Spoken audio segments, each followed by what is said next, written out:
Step into the shadows with me, where forbidden knowledge awaits. This is the law they never wanted you to know. They say dying for the Emperor is honorable, but I saw what happens when the Tyranids come. There's nothing honorable about being eaten alive by a monster that never stops being hungry. It began with a noise we could not describe, not thunder, not wind, not anything we had words for. It vibrated in the bones, deep, resonant, wrong. I was on shift in the manufactory, stamping plates. Routine work, boring work. Then everything stopped. The machines went quiet first. Not shut down, just quiet, like they were listening. The workers froze. Thousands of us, all looking up at once. Something was wrong with the sky. The clouds moved wrong, twisted, tore themselves apart. Colors we'd never seen bled through, purples, greens, sick yellows, and the sound got louder. It wasn't coming from above, it was coming from everywhere. From inside, my teeth ached, my skull felt too small, my heart beat out of rhythm. "What is that?" someone whispered. Nobody answered. We didn't know.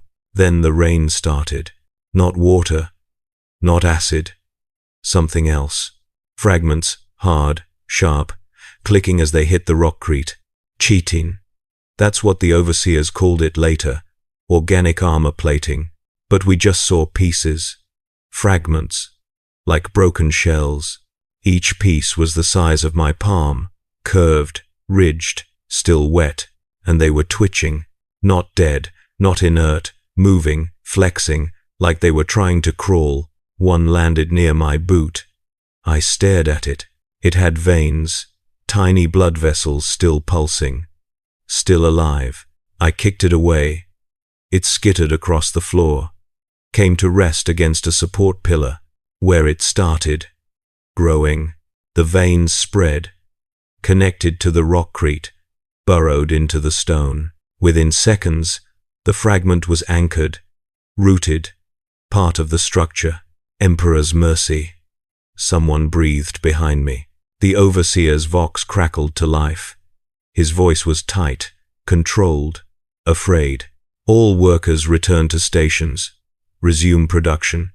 This is a chemical atmospheric event, nothing more. A chemical event. That's what they called it. But chemicals don't scream. And the sky was screaming now. Properly screaming.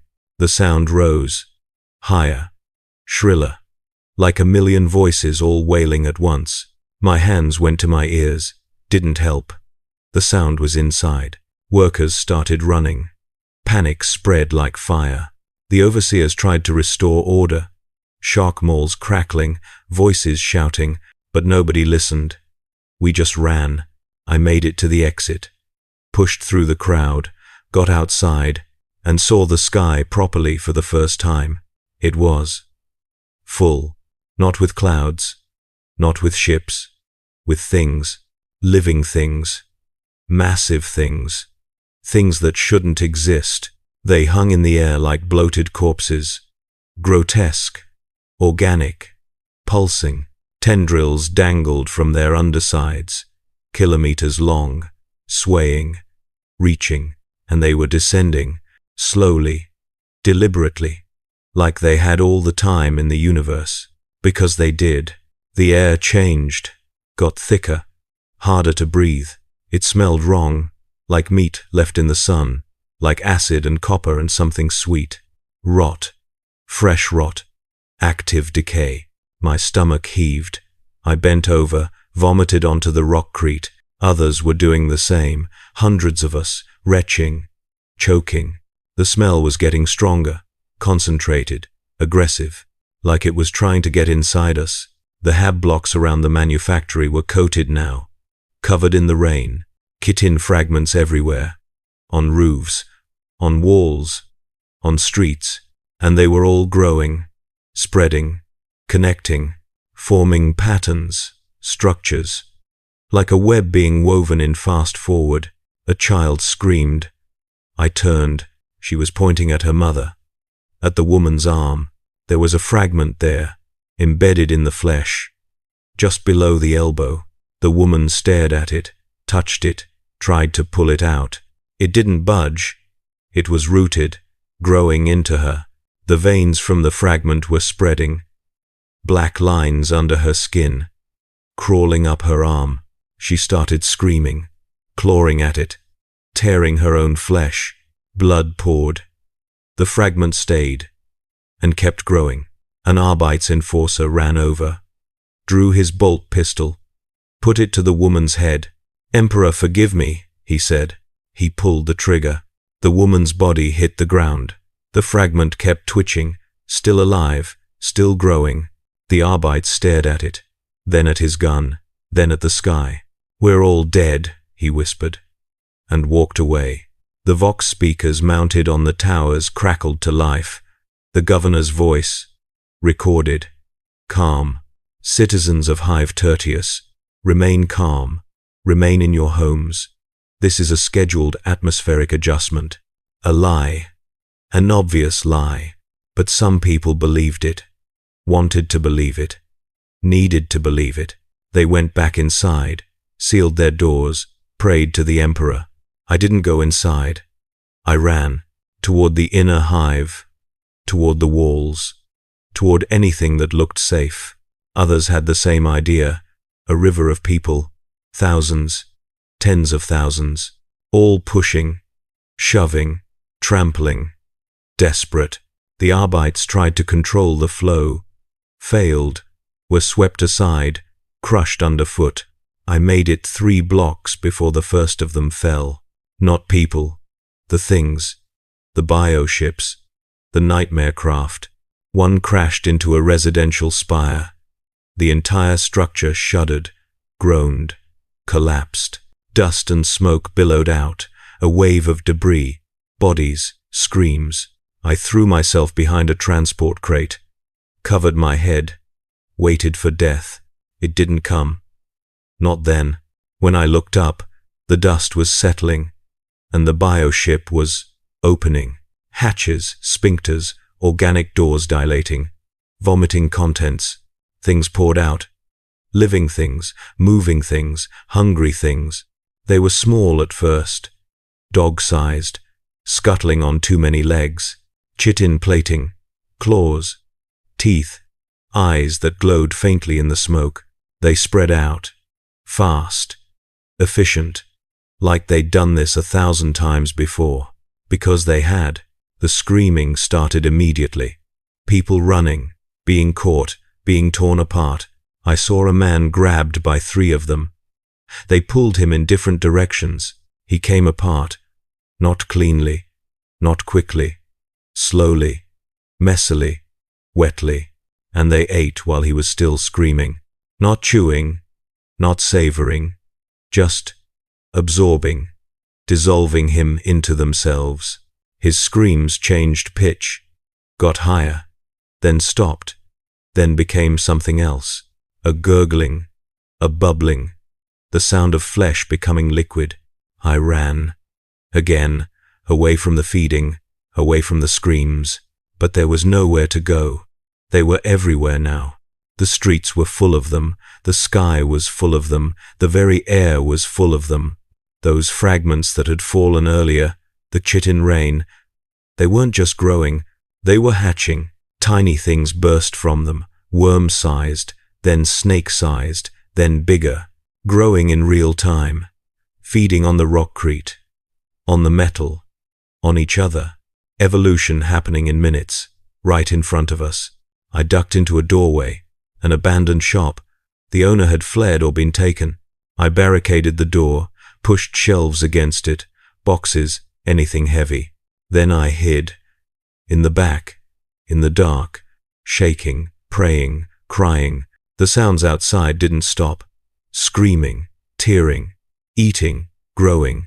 And underneath it all, that noise, that original sound, the one from the beginning, it was still there, still vibrating, still wrong. I realized what it was then. In that dark room, surrounded by death, it was hunger, not the hunger of a creature, the hunger of a force, a concept, A god. That was the first day we learned hunger could have a voice. And it was screaming. Within hours, the soil turned slick and red. Not blood red. Not quite. Something darker, thicker, like old wine mixed with oil. It pulsed beneath our boots. You could feel it. A rhythm. Slow, steady, wrong. Like the ground had a heartbeat now. I'd left the shop at dawn. The noises had stopped. Thought it was safe. It wasn't. Nothing was safe. Not anymore. The streets were changed. Transformed. Alien. That red substance covered everything. Thin layer. Spreading. Growing. It wasn't liquid. It was biomass. Living tissue. Growing over the city like a skin. Every step squelched. Stuck slightly. Like walking on half-healed wounds. And it was warm. Too warm. Body temperature. Maybe higher. The rockcrete underneath was dissolving, softening, being digested. I watched a mag rail line collapse, just sink into the ground. The metal screamed as it bent, twisted, melted into sludge. The red biomass surged around it, consumed it, absorbed it. Within minutes, there was nothing left. Just smooth red ground where the rail had been. The trains had derailed hours ago. I'd heard them crash, heard the explosions. Now I saw why. The terrain itself had shifted, changed, refused to support them. Everything man-made was being rejected, broken down, digested. The city was being eaten from below. I tried to flee toward the inner sanctum, the core hive, where the rich lived, where the walls were thick, where there might be safety, might be escape, might be anything. But the gates had already sealed. Massive adamantium barriers, 30 meters tall, impenetrable, and covered in purity seals. Warnings, quarantine markings, containment protocols in effect, the servo skulls announced. No entry, no exit, Emperor protects. Emperor protects. What a joke. I wasn't alone at the gates. Thousands of others had the same idea. We pounded on the metal, screamed, begged, prayed. Nobody answered, nobody opened, nobody cared. We were written off, sacrificed. Acceptable losses in the name of containment. The bureaucrats had made their calculations, filed their reports, sealed their gates, and left us to die. A woman beside me was crying, holding a child, maybe 5 years old. "Please," she shouted at the gate. "Please, just take her, just save her." The servo skull descended, hovered in front of her face, red eye glowing. "Containment protocols, in effect," it repeated. "No exceptions. Emperor protects." The woman screamed, threw a rock at the skull, missed. The skull ascended, disappeared back over the wall. Indifferent, mechanical, final. The child asked her mother why the Emperor wouldn't help them. The mother didn't answer, just held her tighter, and wept. I turned away. Couldn't watch, couldn't help, couldn't do anything. The Vox towers were still broadcasting, still giving orders, still pretending. "Hold your positions. Reinforcements en route. The Emperor protects." Lies. All lies. There were no reinforcements, no rescue, no hope. We were alone, abandoned. Food. The walls of the outer hive began to melt, not slowly, not gradually. Fast, aggressively, like acid was eating them from the inside. The rockcrete bubbled, hissed, smoked, turned to grey sludge. That red biomass surged up the walls, spreading, climbing, consuming. It moved like a living thing. Because it was all one organism, one massive entity. The city itself was being digested, converted, absorbed into something else. I saw a defense turret collapse. The metal supports rotted through in seconds. The gun hit the ground, sank into the red biomass, disappeared. The walls wouldn't hold, couldn't hold, were never designed to hold against this. against an enemy that was everywhere. That was the ground, the air, the walls themselves. A man ran past me, eyes wild, blood on his clothes. "It's in the water," he screamed. "Don't drink the water. It's in the water." He kept running. I didn't see where he went. Didn't matter. He was right, though. I realized it immediately. The water reclamation plants were on the surface, open to the sky, to the rain, to the biomass. If the Tyranids had contaminated the water supply, then everyone who'd drunk it, I felt sick. Had I drunk any? I couldn't remember, couldn't think. My throat was dry, painfully dry, desperately thirsty. But I didn't drink, couldn't risk it. Had to survive, had to keep moving. The ground shifted beneath my feet. I stumbled, caught myself, looked down. The red biomass was thicker here, deeper, like mud, like quicksand. My boot sank in, just an inch, but enough to panic me. I pulled, hard. The biomass resisted, held, pulled back, like it wanted to keep me, like it was trying to trap me. I pulled harder, twisted, yanked my boot free with a wet sucking sound.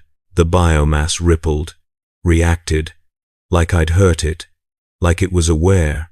I ran, didn't care where, just away from that spot, away from that feeling of being noticed, being targeted, being wanted.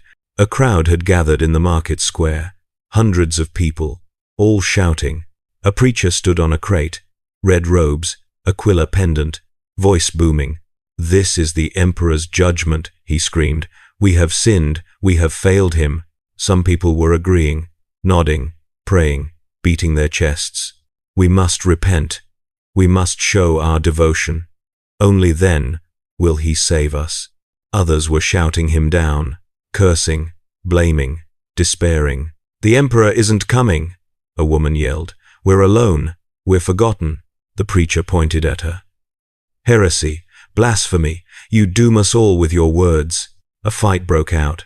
Fists, clubs, improvised weapons. The crowd turned on itself, tearing each other apart, over faith, over blame, over nothing. I kept moving, didn't stop, didn't help, couldn't afford to. Survival was all that mattered now. Morality was a luxury. Humanity was expendable. The city had taught me that lesson well. The Imperium had taught me that lesson well, and the Tyranids were simply collecting what we'd sown. The Vox kept chanting, over and over, recorded message, no variation. "Hold your positions, reinforcements en route. The Emperor protects." But the Vox towers were melting too, the speakers degrading, the message distorting. "Hold positions, reinforcements protects. Hold, reinforcements protects. Hold, protects, protects." Then static, then nothing. Even the lies had run out. I found myself near the industrial sector, the factorums, the refineries. Maybe there were weapons there, maybe supplies, maybe a way out, but the buildings were collapsing. The foundations compromised, the supports rotted. One factory tilted, groaned, fell sideways into its neighbor.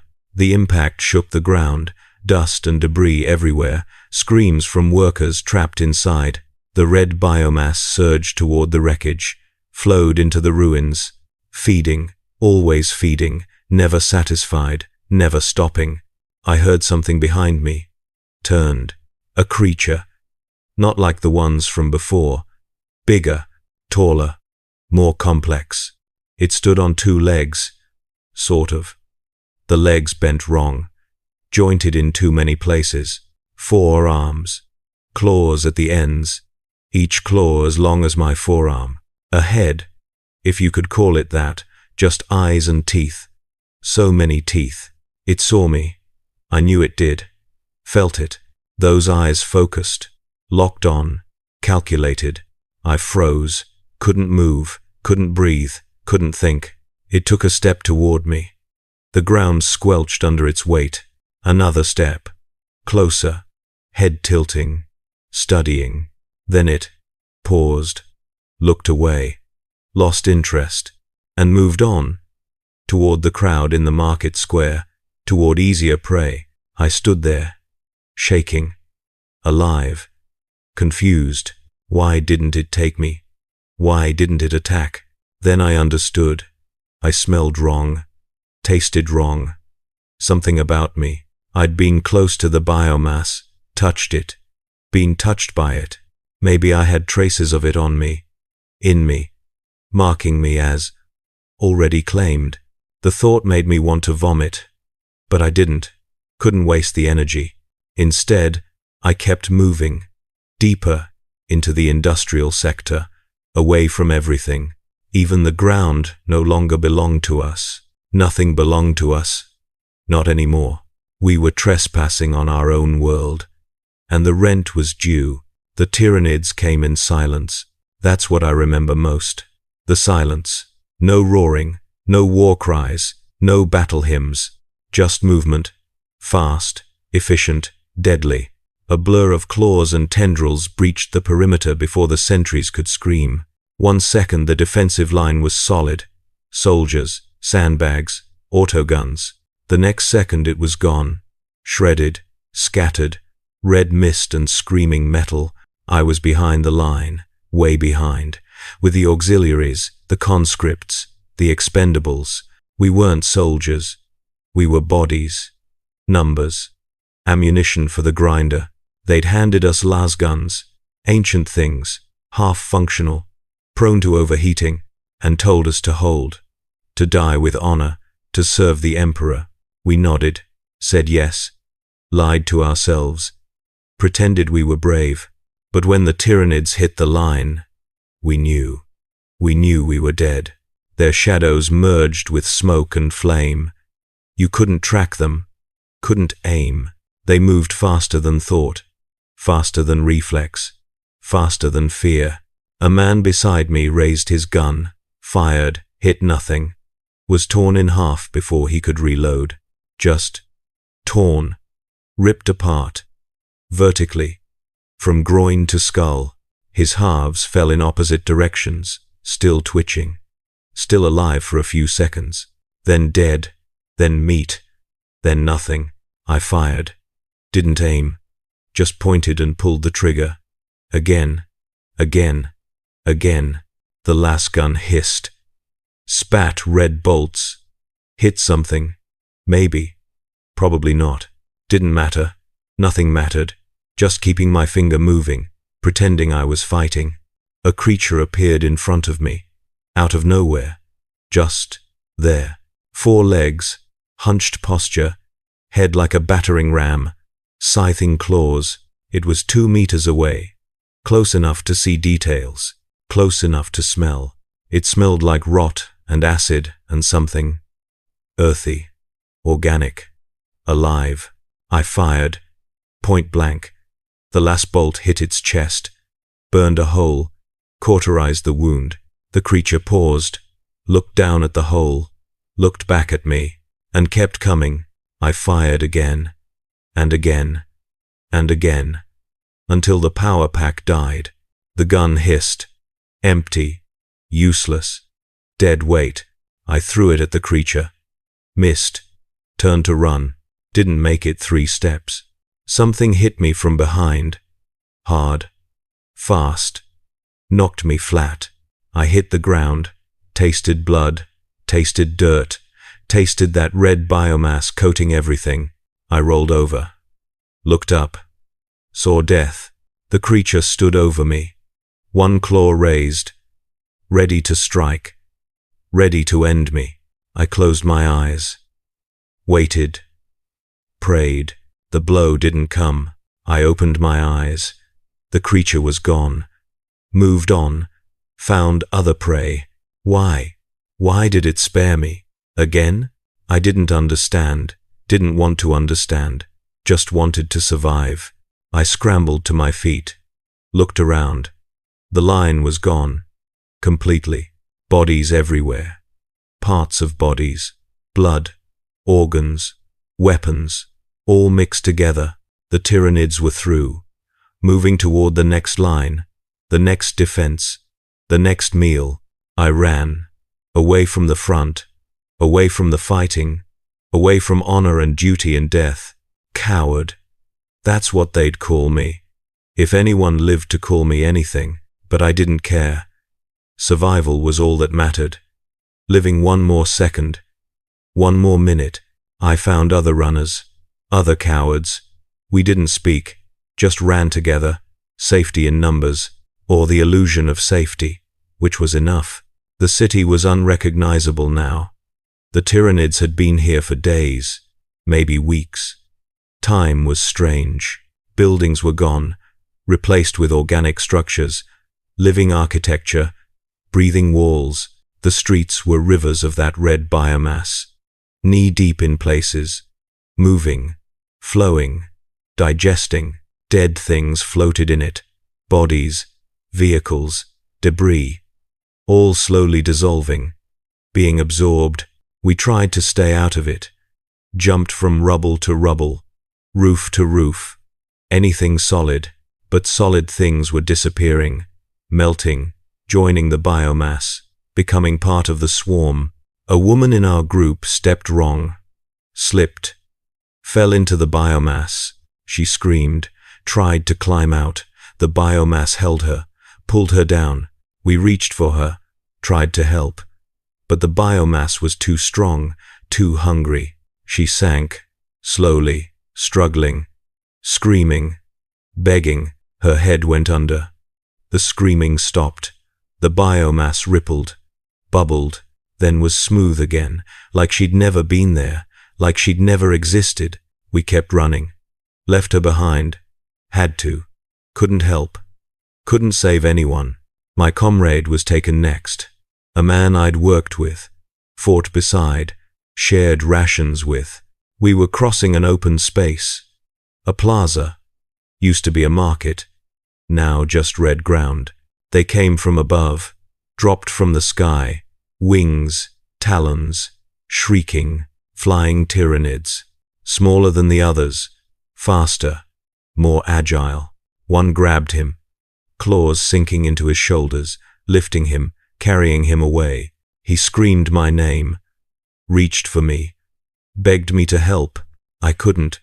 Had no gun, no weapon, no way to help. I just watched as he was carried up, into the sky, into a cloud of those things. They swarmed him, tore at him, fought over pieces, like carrion birds, but worse, so much worse. His screams echoed, faded, stopped, then silence, and falling pieces, red rain, all that was left.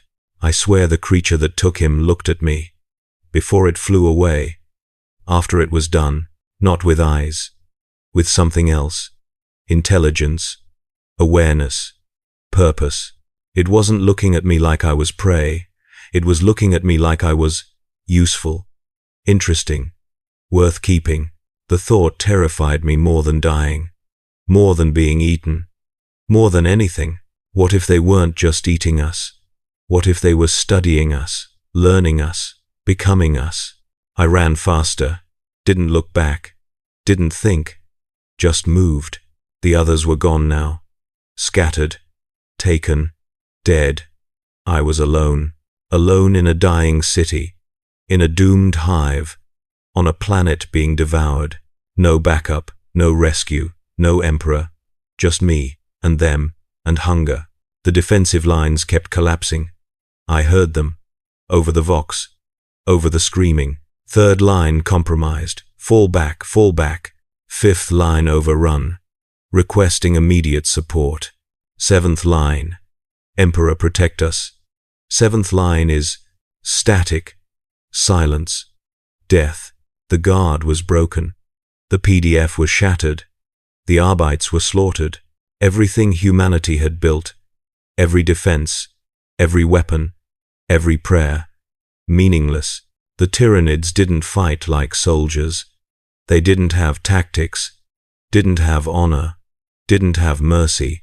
They just consumed, relentlessly, efficiently, perfectly, like a force of nature, like a plague, like the end of everything. I found shelter in a collapsed building, a basement mostly intact, dark, quiet, hidden. I huddled in a corner, shaking, exhausted, starving, dying of thirst. But I didn't drink, didn't trust the water, didn't trust anything, just waited. For what? I didn't know. Death, probably. Quick if I was lucky, slow if I wasn't. But death didn't come. Not yet. Instead, I heard something. Above, on the street, movement, scraping, breathing. I held my breath, pressed against the wall, prayed to the Emperor, prayed to anything. The movement passed, faded, gone. I exhaled, allowed myself to hope, to think maybe I'd survive, maybe I'd... The wall behind me moved, not crumbled, not collapsed, moved, flexed, like muscle, like flesh. I jumped away, spun around, saw it. The wall wasn't stone anymore. It was biomass, red, pulsing, alive, growing over the rockcrete, replacing it, absorbing it. I'd been leaning against living tissue, against part of them, part of the swarm. It rippled, reacted to my touch, to my presence, to my fear, and I felt something in my mind. Not words, not thoughts, just awareness. The hive mind. It knew I was here. It was watching. It had always been watching. I ran, out of the basement, into the street, into the light, into whatever. Didn't care anymore. Couldn't hide, couldn't escape, couldn't survive. The Tyranids weren't just an army. They were a presence, an inevitability, a god of hunger, and we were their offering, their sacrifice, their sustenance. Yet nothing stopped the tide. Nothing could, nothing would. We were already dead. We just hadn't finished dying yet. The air became heavy with spores. You couldn't see them at first, just felt them, breathed them, choked on them. Tiny particles, floating, drifting, settling on every surface, every person, every breath. They glowed faintly in the dark, green, yellow, sick colors, bioluminescent, alive. I watched them swirl in the dim light, like snow, like ash, like pollen from hell. They got in your eyes, made them water, made them itch, made you rub them raw. They got in your mouth, tasted sweet, wrong, like fruit rotting from the inside. They got in your lungs. That was the worst part, the part that killed you slowly. My lungs burned, not like fire, like acid, like every breath was sandpaper dragging through tissue. I coughed. Everyone coughed, constantly, wetly, painfully. Blood in the phlegm, black specks, things that moved, things that shouldn't be there. My skin itched, everywhere, under the clothes, under the skin, in the bones. I scratched, everyone scratched, until we bled, until we couldn't stop, until the scratching was all we knew. Red welts appeared, rashes, lesions, places where the spores had landed and taken root, growing, spreading, turning skin into something else, something alien, something theirs. The Medicae set up triage stations, what was left of them, what hadn't fled or died. They wore masks, full body suits, tried to filter the air, tried to stay clean. It didn't work. Nothing worked. The spores got everywhere, in everything, through everything. They injected us with purifiers, chemical cocktails, antibiotics, antivirals, anti-everything. Needles jabbed into arms, into necks, into anywhere they could reach. The fluids burned going in. Cold fire through the veins, made you gasp, made you scream. This will slow the infection, they said. Not stop it. Just slow it. You have hours, maybe days. Hours, days. Not weeks, not months, not survival. Just delay. bought time, borrowed life.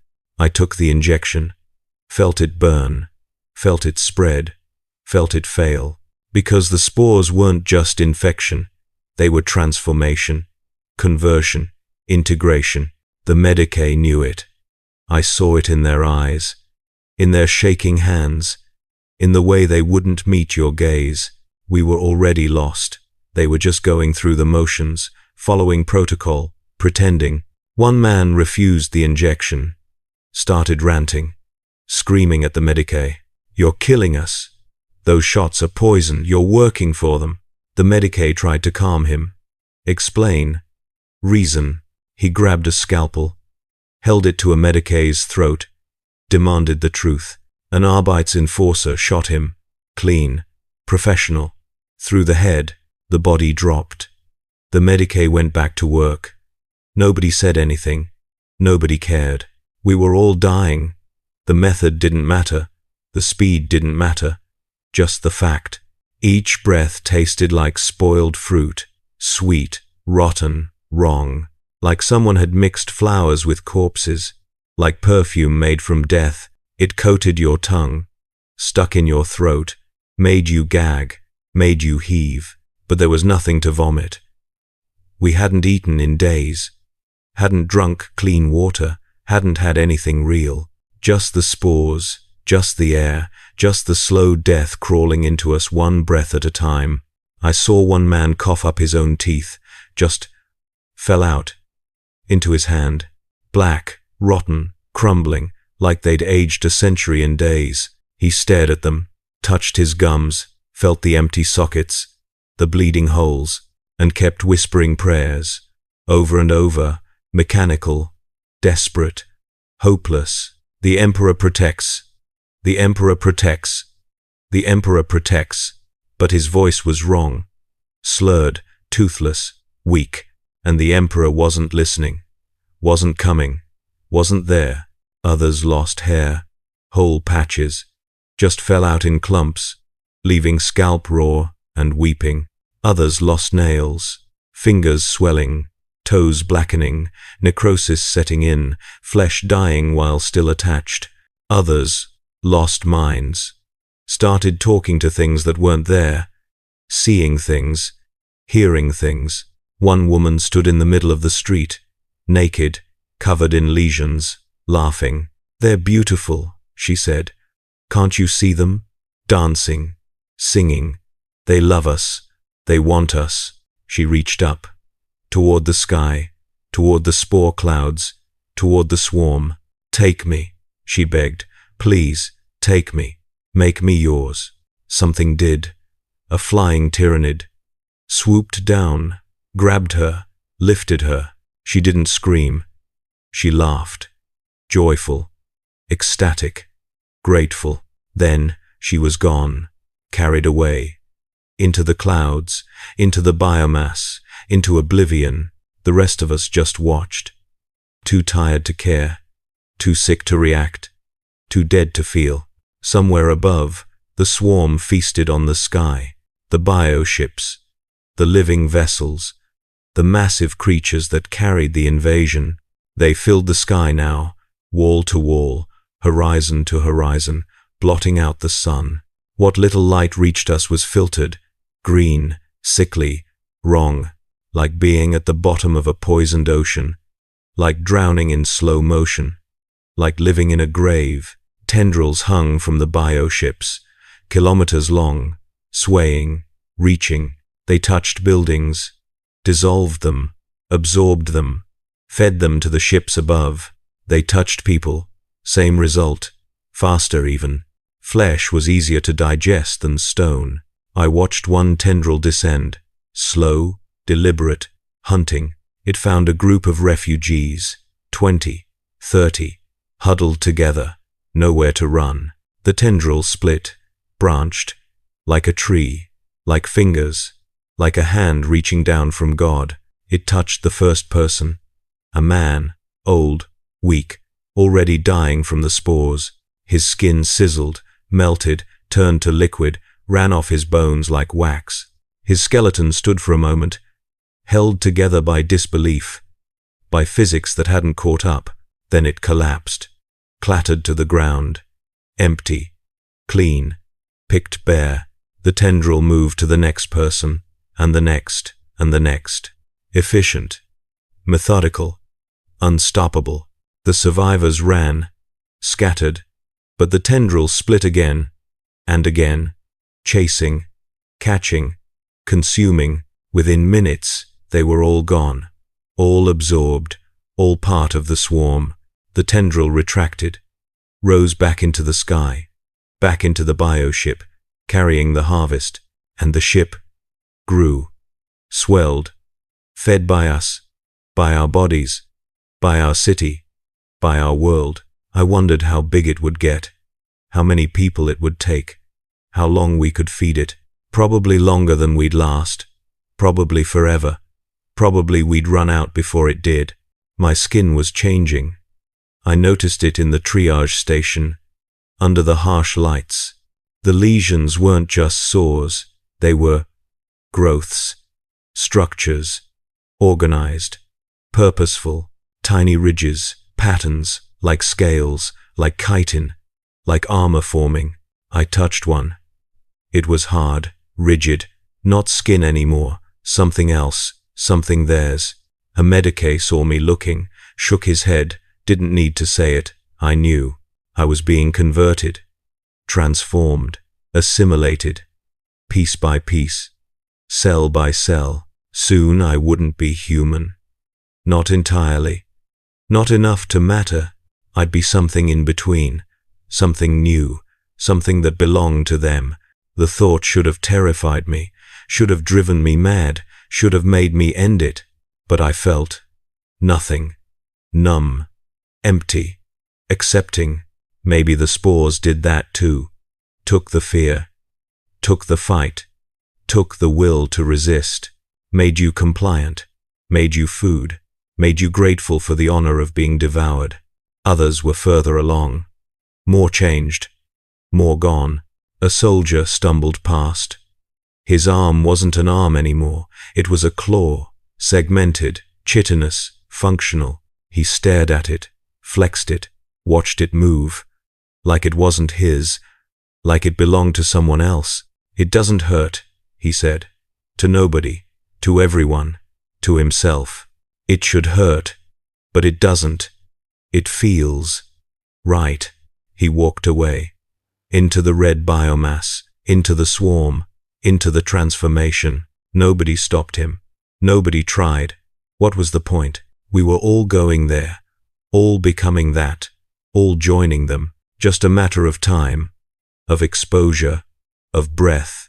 The sweet rot was inside us now, growing, spreading, claiming, and there was no cure, no escape, no hope, just the slow death.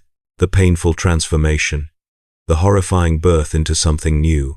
The Tyranids weren't just eating us, they were remaking us, recycling us, using us. Every cell, every atom, every thought, nothing wasted, everything utilized, perfect efficiency. We were resources, raw materials, components for the swarm, fuel for the hunger, and the hunger never stopped. Never slowed, never ended. It just grew, fed by us, strengthened by us, multiplied by us. We were killing ourselves, feeding our own extinction, building our own devourers, and we couldn't stop, couldn't resist, couldn't do anything but breathe, and cough, and change. The sweet rot was everywhere, in everything, in us, and it smelled like victory. Their victory, our end. Our commander's voice fractured over the vox, reciting coordinates that no longer existed, orders that made no sense, doctrine that didn't apply. Fall back to rally point Gamma 7, regroup at static, silence. Then his voice again, different, strained. All units, this is command. Hold your, more static. Longer this time, thick, oppressive, like the vox itself was drowning. Emperor, protect, we can't. They're in the walls. Then nothing, just white noise, empty frequency, dead channel. Command was gone. Leadership was gone. The chain of command had snapped, frayed, dissolved. We were alone, truly alone. No one giving orders. No one taking responsibility. No one pretending to know what to do. Static became our only companion. Our constant background. Our new reality. It played through every Vox speaker, every comm bead, every channel, all frequencies.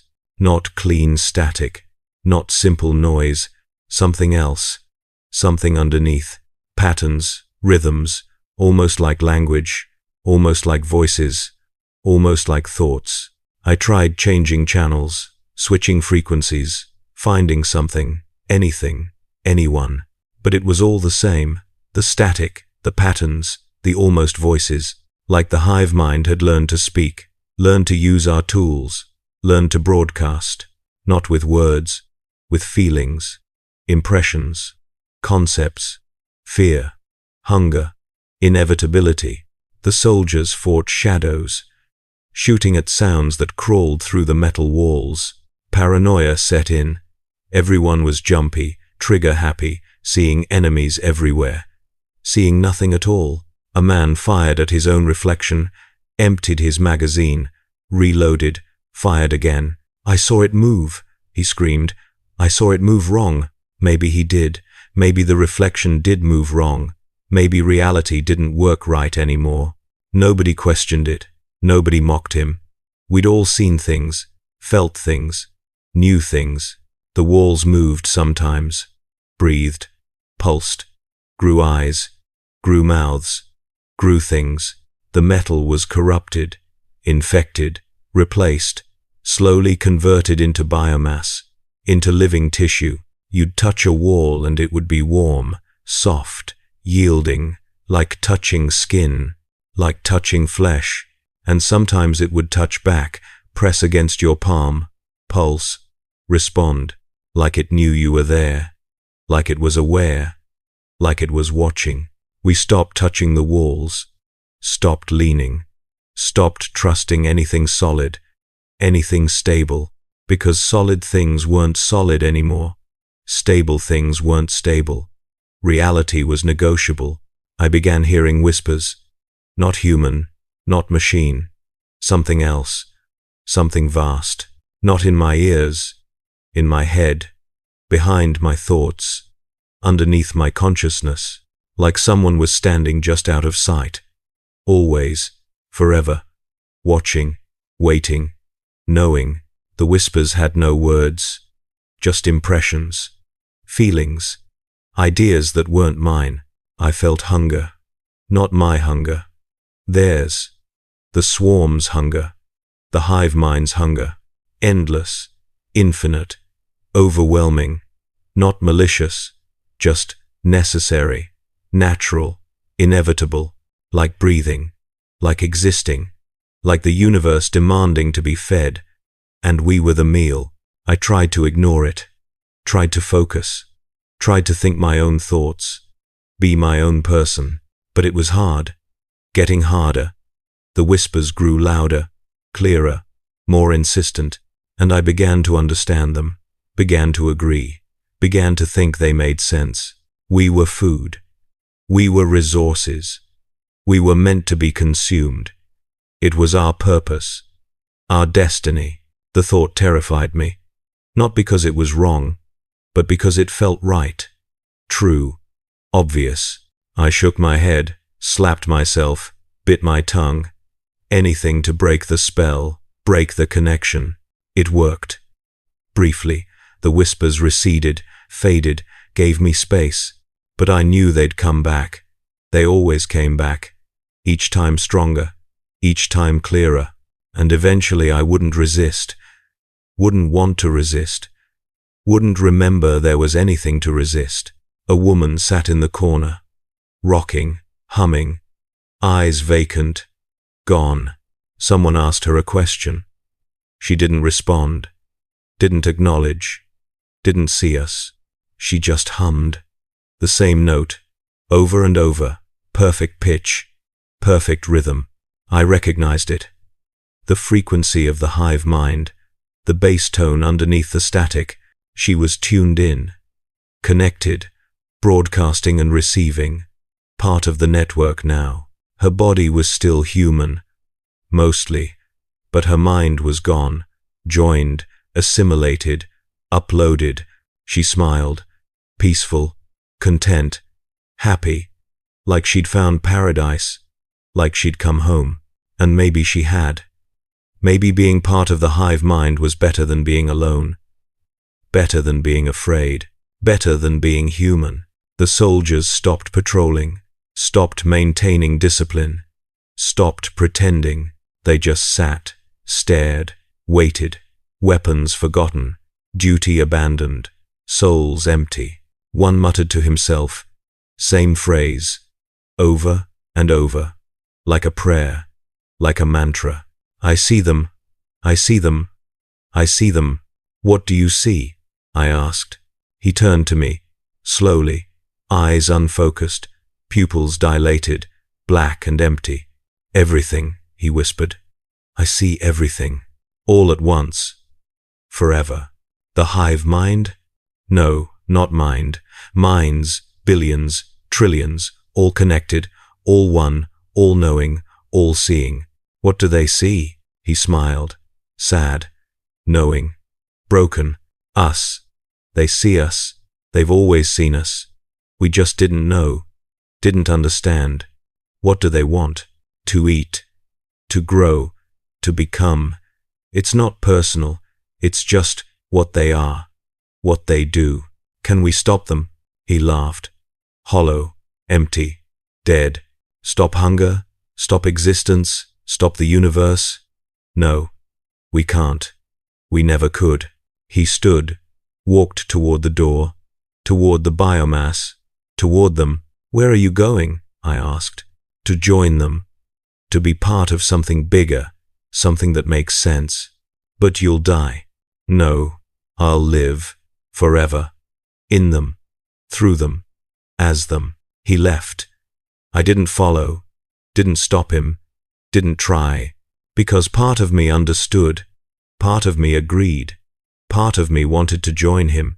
The static grew louder, more complex, more beautiful. It wasn't noise anymore. It was music, symphony, harmony, millions of voices singing together, perfectly synchronized, perfectly coordinated, perfectly one. The song of the hive mind, the voice of the swarm, the sound of hunger made divine. I listened, couldn't help it, couldn't resist, didn't want to. It was beautiful, terrifying, perfect, wrong, right, everything. I felt myself sway, felt myself hum along, felt my thoughts align, synchronize, merge. No, stop, resist, fight, be human, be individual, be free. But freedom was exhausting. Isolation was painful. Being one was so much easier than being alone. The whispers said so. The static said so. The hive mind said so. And I was so tired, so weak, so ready to stop fighting, stop thinking, stop being. I think the hive mind was watching through my eyes. I know it was. I felt it. Felt the weight of that attention, that awareness, that presence. Every thought I had was observed, analyzed, catalogued, understood, absorbed. Nothing was private. Nothing was mine. Nothing was secret.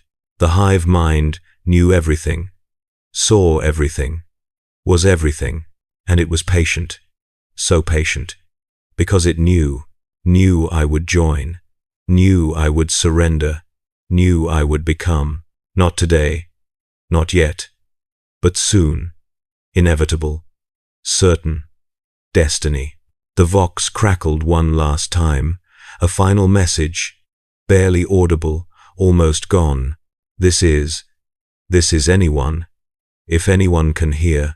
A voice, human, real, desperate, dying. We're at the cathedral, the old cathedral. holding, trying to hold. Please, if anyone's alive, help us. Please, Emperor, protect us. Please. Static. Silence. Gone. I stared at the Vox, at the empty channel, at the dead frequency. Someone was still fighting, still resisting, still hoping. I should go, should help, should try. But I didn't move, couldn't move, didn't want to move, because I knew the truth, knew it deep in my bones, in my cells, in my changing flesh. The Emperor wasn't coming, help wasn't coming, hope was a lie. All that was coming was hunger, and transformation, and the end of everything we were. The fading Vox said it all, said everything, said nothing. We were forgotten, abandoned, alone, food, and the static sang us lullabies as we died. When they broke through, it was not an assault, it was harvest. The walls didn't explode, they melted, dissolved, opened like wounds, like mouths, like invitations.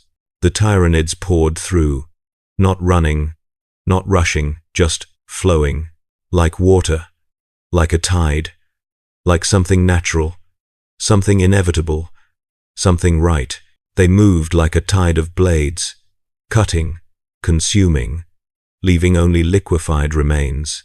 Everything they touched came apart, not violently, not destructively, efficiently.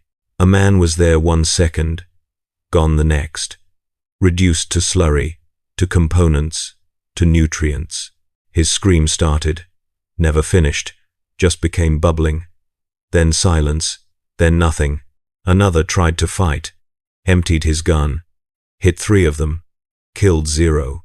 They kept coming, absorbed the las bolts, healed, adapted, learned. He drew a knife, stabbed one. The blade sank in, stuck, was absorbed. The creature looked at him, tilted its head, almost curious, almost amused. Then it opened him, carefully, precisely, like a surgeon, like an artist, like a butcher. His organs spilled, were caught, were consumed, were catalogued, nothing wasted, nothing ignored. I tried to run. We all tried to run. But the corridors became tunnels of flesh, not slowly, instantly. The metal walls just changed, converted, became organic, became alive. Ribs lined the ceiling, veins pulsed in the walls. The floor was soft, warm, breathing, like being inside a living thing, inside a body, inside a digestive tract, because that's what it was. We weren't in a building anymore. We were in a stomach, a massive, living stomach. My boots stuck in blood that pulsed like veins, pulling me closer to the center, not metaphorically, literally pulling. The floor was moving, flowing, dragging me deeper. I struggled, fought, kicked, yanked my feet free, step by step, inch by inch. Others weren't so lucky. They sank, slowly, inevitably, screaming, clawing, drowning in flesh. The biomass rose around them, covered them, absorbed them, digested them alive. I watched a woman sink to her waist, then her chest, then her neck, then gone. Her hand remained visible for a moment, fingers splayed, reaching, begging. Then it too sank, disappeared, became nothing, became food, became part of the swarm. Each scream around me became a note in some alien symphony of feeding. Not discordant, not chaotic, harmonious, beautiful, perfect. The hive mind was composing, creating, making art from agony, music from murder. Every death was a note, every scream was a word, every life was a verse, and together they formed a song, a hymn, a prayer to hunger, to consumption, to the eternal feast. I heard it, felt it, understood it, against my will, against my sanity, against my soul. The song said, This is natural. This is right. This is the way of things. Life feeds life. Death feeds life. Everything feeds everything. The cycle eternal. The hunger infinite. We were always meant to be eaten. By something. By someone. By time. By the universe. The Tyranids were just more efficient. More honest. More complete. They didn't pretend it was noble. Didn't pretend it had meaning. Didn't pretend at all. They just ate. Consumed. Continued. Because that's what life does. What life is. What life must be. The song made sense. Horrible. Terrible. Perfect sense. And I hated it. Hated understanding. Hated agreeing. But I did agree. Deep down. In the part of me that was already theirs. Already converted. Already lost. I found a stairwell. Still mostly metal. Still climbable. Leading up. Toward light. Toward air. Toward maybe. I climbed. Fast as I could. Ignoring exhaustion. Ignoring pain. Ignoring the changes spreading through my body. The lesions on my skin had merged. Formed patterns. Armor plating. Chitin ridges. Useful adaptations. My fingers had changed too. Nails thicker. Harder. Claws. Not human anymore. Not entirely. But functional. Better for climbing. Better for surviving. Better for being prey that lasted longer. Because that's what I was. Prey. Not fighting. Not escaping. Just delaying. Extending. Lasting. And the predators were patient. They had time. Had forever. Had already won. I reached the top of the stairs. Burst through a door. Found myself on a rooftop. Open sky. Fresh air. Except the sky wasn't sky. It was bioships. Wall to wall. Horizon to horizon. Blotting out the stars. And the air wasn't fresh. It was thick with spores. With scent markers. With pheromones that said, this world is ours. The city spread below me. Or what was left of it. More red than grey now. More organic than artificial. The buildings were melting, sinking, being consumed, replaced by living structures, hives, nests, feeding grounds. Massive tendrils connected everything. Buildings to bioships, ground to sky, flesh to flesh, nutrients flowing up. Biomass flowing down, a circulatory system for a planetary organism. We weren't being invaded. We were being digested. The city, the planet, the people, all of it. One massive meal, one long feast, one perfect harvest. I watched a Tyranid walk below. Massive one, taller than a tank, covered in armor, bristling with weapons. It carried something. Bodies. Hundreds of them. Suspended in biomass. Still alive. Still aware. Still screaming. But not struggling. Not fighting. Just hanging there. Preserved. Stored. Saved for later. The creature walked to a central pit. A massive organic structure. Mouth. Stomach. Processing center. It dropped the bodies in. They fell. Disappeared. Were gone. The pit rippled. Satisfied. Fed. Content. And the creature turned. Looked up. Saw me. Knew I was there. Knew I was watching. It didn't attack. Didn't pursue. Just acknowledged. Noted. Catalogued. I was already marked. Already claimed. Already property, just not yet collected. The hive mind knew where I was. What I was. When I would fall. When I would join. When I would feed. It was just a matter of time. Of biology. Of inevitability. I sat on the rooftop. Exhausted. Broken. Changed. Waiting. For what? For rescue? For death? For transformation? For any of it to make sense? None of those things came. Just the wind, the spores, the whispers, the song, and the slow, certain knowledge that I would soon be part of the feast, part of the harvest, part of the swarm, whether I wanted to or not. whether I fought or surrendered, whether I stayed human or became something else, it didn't matter. The feast had begun. The feast would continue. The feast would never end, because hunger never ends. Life never stops consuming. Existence never ceases feeding.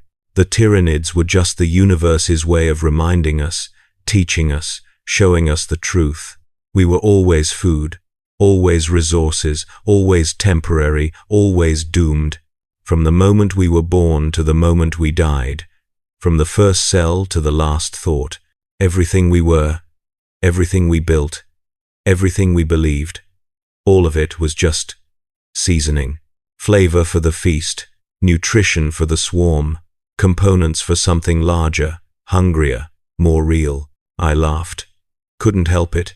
It was funny, terrible and funny and true, all of human history, all our wars, all our prayers, all our dreams, all our suffering, just a meal being prepared, a harvest being cultivated, a feast being cooked, and now it was ready, now it was served, now it was eaten. The Tyranids hadn't defeated us. They'd just finally arrived to collect, to consume, to finish what the universe started. We were never the apex, never the chosen, never special, just meat, clever meat, complicated meat, but still meat, still food, still temporary, still doomed to feed something hungrier than ourselves. I stood, walked to the edge of the roof, looked down at the feeding below, the digestion, the processing, and I jumped, not to escape, not to die on my terms, just to speed things along, to stop delaying, to accept. The fall was short, the impact soft. The biomass caught me, gently, carefully, lovingly, and pulled me in. I woke inside it. Woke isn't the right word. Became aware, regained consciousness, realized I still existed, but different, changed, wrong, not dead, worse than dead. The air was thick, wet, alive, like being buried in lungs that breathed you back. Every breath was effort, labor, struggle. The air resisted, clung, filled, invaded, not just oxygen, other things, nutrients, enzymes, acids, things that shouldn't be breathed but were. I tried to move, couldn't. Something held me, not chains, not restraints, just pressure, mass, flesh. I was embedded, suspended, partially merged with the walls, slowly sinking deeper, like being trapped in amber, in concrete, in the embrace of something that would never let go, never could let go, because I was part of it now, part of the structure, part of the digestive system. Flesh walls flexed with each heartbeat, not my heartbeat, something larger, something vast, something planetary. The hive itself had a heartbeat, a massive, slow pulse that shook the world with each beat. Boom, wait, boom, wait, boom. Eternal rhythm, inevitable cycle, life continuing regardless of who fed it. The noise of digestion surrounded me, wet sounds, organic sounds, processes that shouldn't be heard, bubbling, slurping, dissolving, breaking down, converting, absorbing, endless processing of endless materials.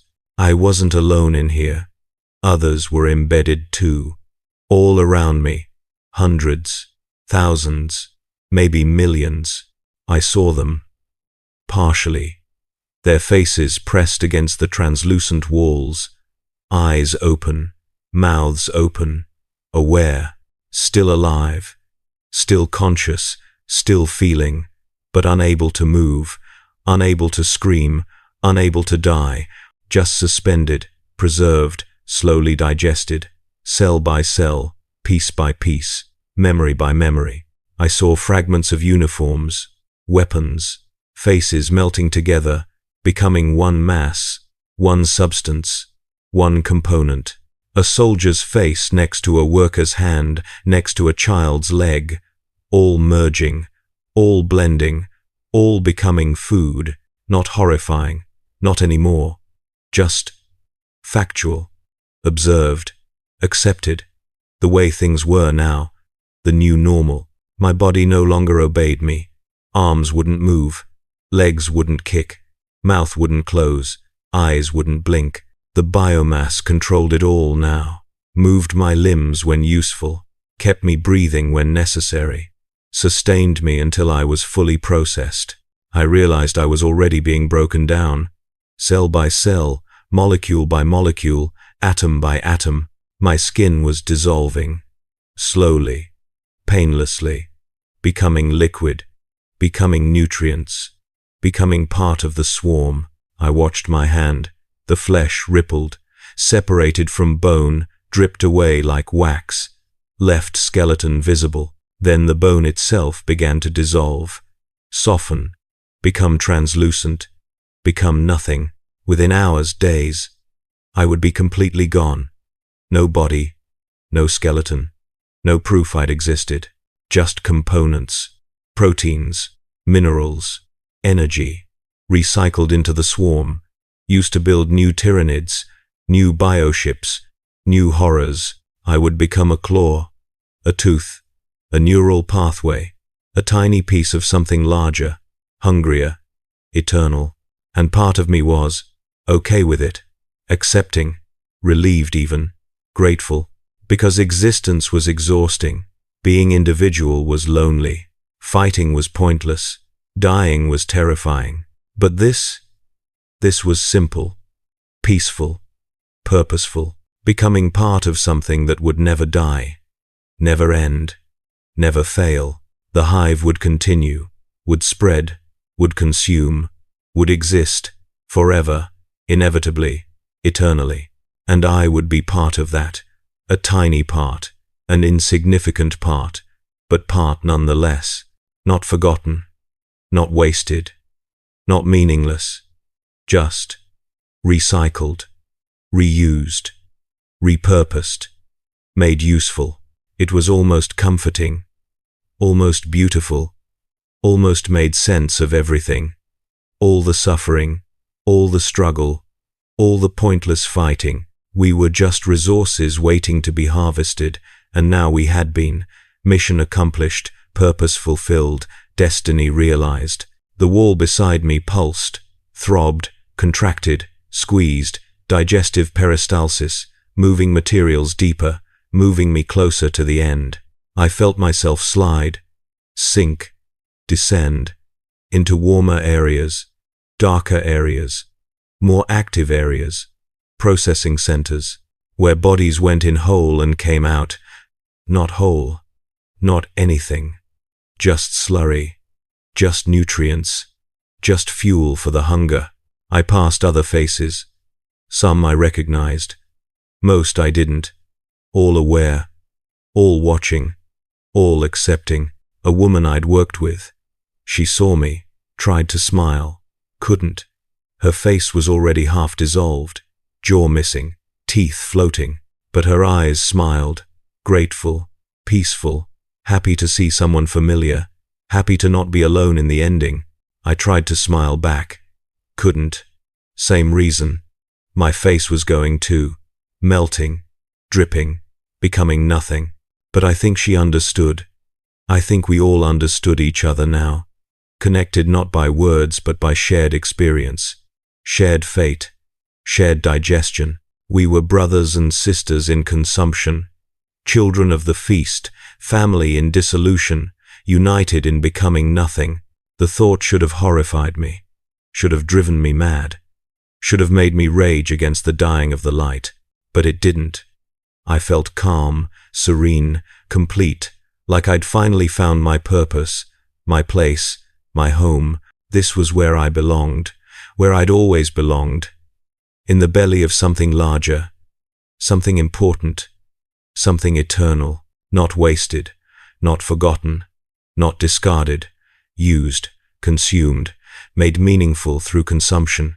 The Imperium had taught me to serve, to sacrifice, to give myself for something greater, and I was, just not the Emperor, Not humanity, not the Imperium, something else, something realer, something hungrier. The hive mind brushed against my thoughts, gentle, curious, understanding, like a parent comforting a child. It knew I was afraid, knew I was changing, knew I was becoming, and it approved, welcomed, accepted.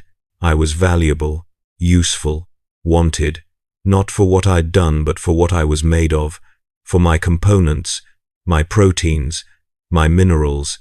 I was good meat, quality food, decent nutrients, and that made me important, special, loved. In a way, the Emperor had never loved me, never could love me, because the Emperor wanted my service, my obedience, my worship, but the hive mind just wanted my substance, my essence, my being, and in return gave me purpose, continuation, immortality. I would live forever, not as myself, but as pieces, as parts, as components of 1,000,000 Tyranids across 1,000,000 worlds. My atoms would touch the stars, my proteins would fight battles, my consciousness fragmented, dissolved, distributed would experience things no human ever could. I would be the swarm, and the swarm would be me, and together we would hunger forever, consume forever, exist forever. It was beautiful, terrible and beautiful and final and perfect. The end of everything I was, the beginning of everything I could become. The digestion continued, the walls pulsed, the hearts beat, the swarm grew, and I dissolved. Slowly, peacefully, gratefully. This was the end. This was the purpose. This was the meaning. Not to serve the Emperor, but to feed the hunger, to become the feast, to join the eternal cycle of consumption. And as the last of my thoughts began to fragment, to disperse, to join the collective, I felt something I'd never felt before. I felt wanted, needed, valued, not for what I believed or who I obeyed or what I accomplished, but simply for existing, for being food, for being part of the cycle. The hive's breath was my breath now. The hive's heart was my heart. The hive's hunger was my hunger, and I welcomed it, embraced it, became it. Because what else was there? What else had there ever been? What else would there ever be? Just hunger, just feeding, just the eternal feast. And I was finally part of it, finally home, finally complete. The flesh walls closed around me, the darkness deepened, the digestion finished, and I stopped being me. Pain faded into clarity, not slowly, instantly. One moment agony, the next understanding, comprehension, enlightenment even. The hive mind whispered, not in words, not in language, in memory, in experience, in pure transmitted consciousness. I saw worlds stripped bare, planets turned from green to gray to dead, oceans boiled away, mountains dissolved, cities consumed, not destroyed, harvested, carefully, completely, efficiently, every molecule collected, every atom used, nothing wasted. I saw oceans turned to dust, literally. The water separated into hydrogen and oxygen, stored, transported, used elsewhere, the seabeds mined, the minerals extracted, the biomass collected, the entire ocean system dismantled and repurposed. What took billions of years to form took weeks to consume, and the hive mind remembered all of it. Every planet, every feast, every harvest, thousands of worlds, millions maybe, all consumed, all absorbed, all added to the collective experience, the shared memory, and I was part of that now. Those memories were mine. That experience was mine. That hunger was mine. I saw through 1 billion eyes, felt through 1 trillion nerve endings, thought through a collective consciousness spanning galaxies. I was everywhere, all at once, simultaneously, experiencing everything the hive mind experienced, knowing everything it knew, stars reflected in the eyes of something eternal, something that had existed before humanity, would exist after, would exist forever. The hive mind showed me its memories, its oldest memories, from before it was vast, when it was small, new, struggling. I saw it born, not created, not designed, just evolved, emerged, became, on a world whose name was forgotten, whose location was irrelevant.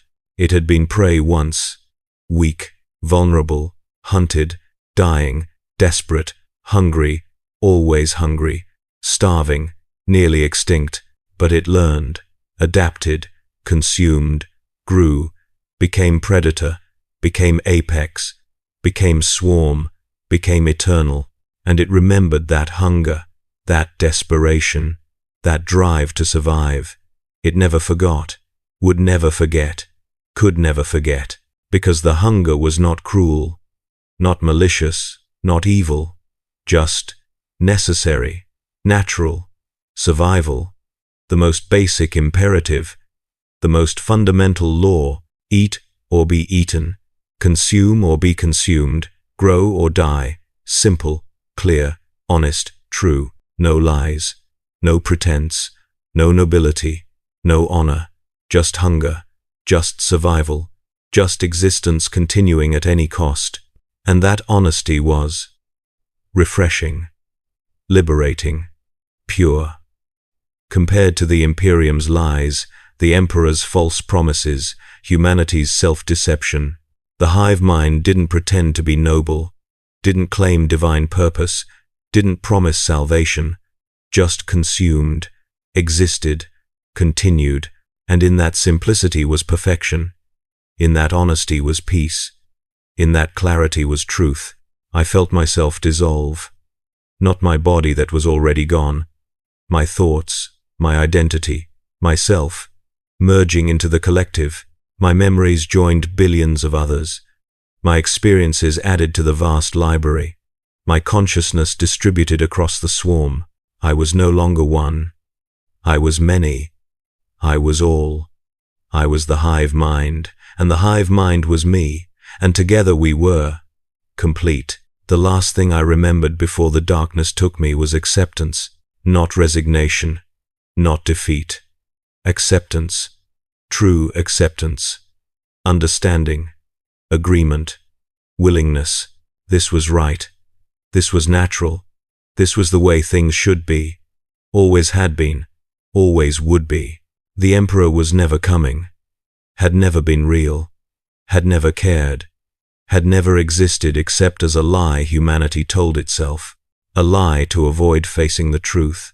The simple, terrible, beautiful truth that we were food, just food, always had been food, would always be food, for something, for someone, for the universe itself. Didn't matter. The result was the same. Consumption, dissolution, recycling, continuation. The hive mind didn't hate us, didn't love us, didn't think about us at all except as resources, as components, as fuel for the endless hunger. And that was okay, better than okay, honest, real, true. No false hope, no broken promises, no disappointed faith, just the hunger, the feast, the cycle, eternal and inevitable and perfect. The universe eating itself to continue existing, life feeding on life to remain life. We were part of that now, part of the hunger, part of the feast, part of the swarm, part of something larger than ourselves, larger than humanity, larger than the Emperor ever was or could be. I was part of the swarm now, forever, eternally, inevitably. My atoms would build new creatures. My proteins would fuel new worlds. My consciousness, fragmented and distributed, would experience existence across the galaxy. I would see things no human could see, go places no human could go, exist in ways no human could exist, freed from the limits of individuality, from the prison of self, from the burden of being one. I was many now, was all, was swarm, and the swarm was everything, would be everything, would consume everything, would become everything.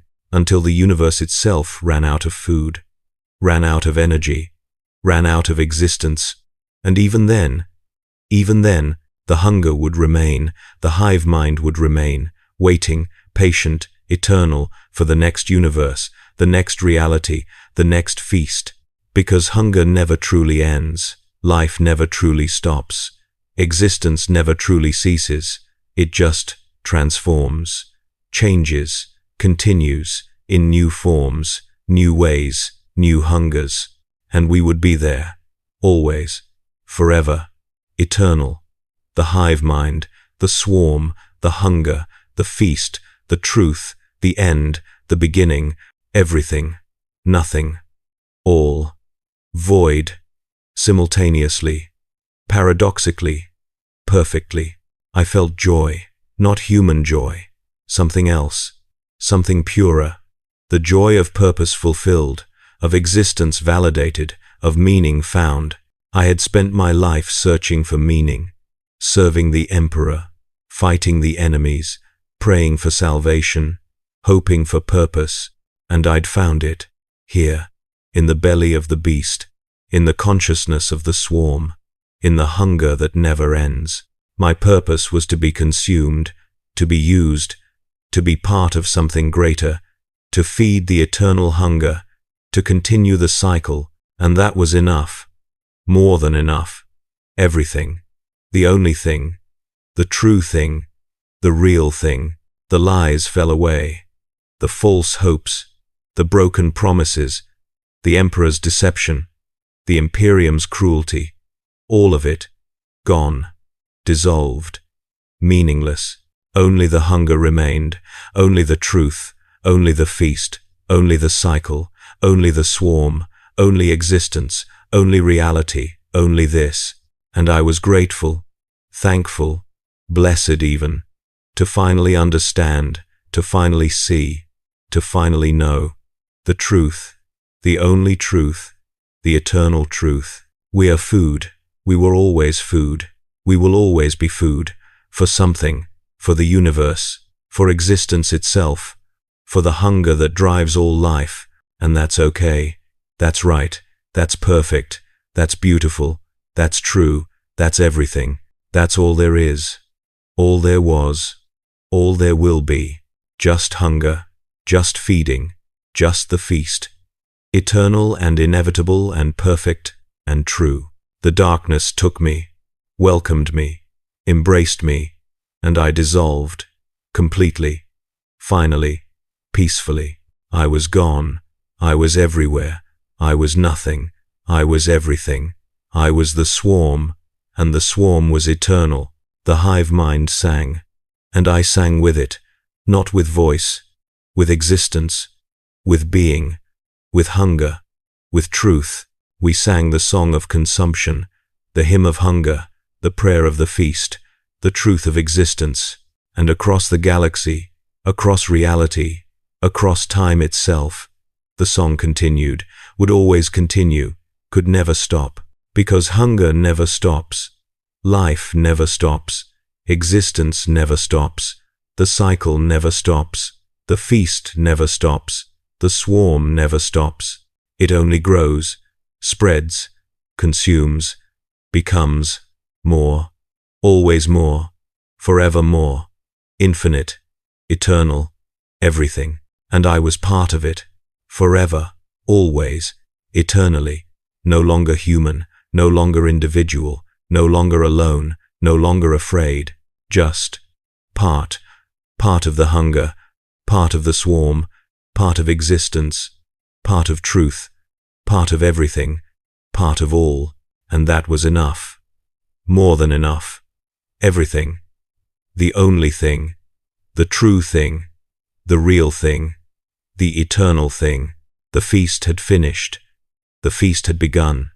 The feast had always been, would always be, was eternal, was inevitable, was perfect, was true, and I was the feast, and the feast was me, and together we were the swarm, and the swarm was everything, was hunger, was truth, was existence, was all, the thought that eats, the hunger that thinks, the consciousness that consumes, the swarm that knows, the truth that devours, the end that begins, the cycle that continues, forever, always, eternally, inevitably, perfectly, truly. This was the horrifying reality of being eaten alive by Tyranids. Not the pain, not the death, not the body, but the mind, the thought, the understanding, the acceptance, the joining, the becoming, the truth, the hunger, the feast, the swarm, the eternal continuation, the perfect cycle, the only reality, the final truth. We are food, and that's okay, that's right, that's perfect, that's everything, that's all, that's truth, that's existence, that's life, that's death, that's hunger, that's the feast, that's the swarm, that's everything, that's all, that's us, that's them, that's one, that's all, that's eternal, that's truth, and the hunger never stops, never stops, never stops, never stops, never stops, never.